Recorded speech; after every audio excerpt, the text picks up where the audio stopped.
ये जो देरी हुई, क्या पहले ये घोषणा होनी चाहिए थी? क्या आपसे नहीं, आपसी सामंजस्य बिल्कुल है, सब लोग तैयार ही है, लेकिन चूंकि चुनाव नजदीक है ना, तो और भी बातें हो रही थी।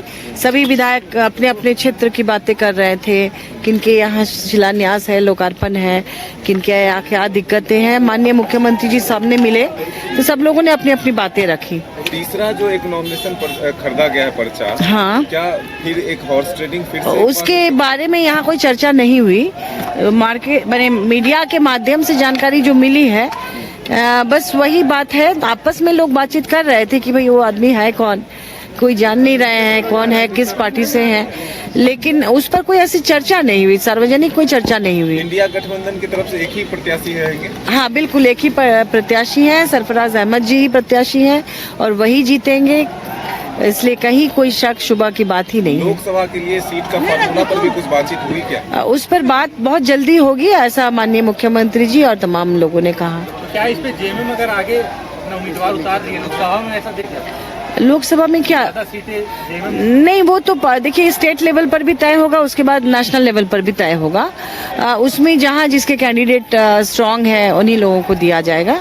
उस पर अभी कोई मतभेद भी नहीं है और उस पर ज्यादा डिस्कशन भी नहीं हुआ। कांग्रेस ने भी इनको मदद दे दी ना? हाँ, मदद बहुत, मतलब ऐसा कोई विवाद हुआ ही नहीं, सब पहले से ही मन बना के आए थे और उन पर सहमति बन गई। एमएलए तो रहे ही हैं, सांसद रहे हैं, संभवतः वो विधान परिषद सदस्य भी रहे होंगे और राज्यसभा के मौका मिलकर के चारों सदन में भी रखने का मौका मिलेगा और खास करके गिरिडीह के वासियों के लिए तो यह एक बेहतर मौका है। एक नाम आ गया था एक महापात्रा का, उन्होंने पर्चा खरीदा है। सेकंड प्रेफरेंस को लेकर कोई चर्चा तो नहीं हुई? नहीं, मुझे बस सिर्फ और सिर्फ इन्हीं के नाम की चर्चा हुई है वहाँ, इस पे है। बाकी ये कौन है, कहाँ से है, उसकी मुझे जानकारी नहीं है। एंट्री को आप कैसे देखते हैं? दागदार रहा है झारखंड राज्य। हाँ, तो आप ये देख ही रहे हैं कि जो लोग हैं, इसलिए बाकी चीजें पर्चा तो कोई खरीद सकता है।